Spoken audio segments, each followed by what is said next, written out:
வேத பயணத்தில் இன்று நாம் பார்க்க போவது தேவ தயவு. 142 சங்கீதம் 7 எனக்கு நீர் தயவு செய்யும் போது நீதிமான்கள் என்னை சூழ்ந்து கொள்ளுவார்கள். சங்கீதக்காரன் தாவீது சத்ருவினால் கெபியில் இருக்கும்போது கர்த்தரை நோக்கி பண்ணின விண்ணப்பம்.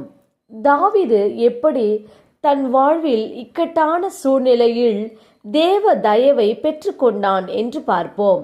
தாவீது கர்த்தரை நோக்கி சொன்னது, கூப்பிடுகிறேன், கெஞ்சுகிறேன், ஊற்றுகிறேன், அறிக்கையிடுகிறேன், தாழ்த்தப்பட்டேன் என்று தேவ சமூகத்தில் தன்னை முற்றிலும் அர்ப்பணித்து ஒப்பு கொடுத்தபடியினால் தேவ தயவை பெற்றுக்கொண்டான்.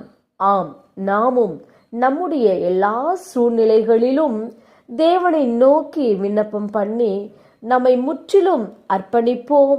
தேவ தயவை நம் வாழ்வில் பெற்றுக்கொள்வோம். நாம் ஜெபிப்போம். அன்பின் பிதாவை கேட்ட வார்த்தையின்படியே நீர் எங்களுக்கு செய்ய கிருபைக்காய் ஸ்தோத்திரம். இயேசுவின் நாமத்தில் ஆமேன்.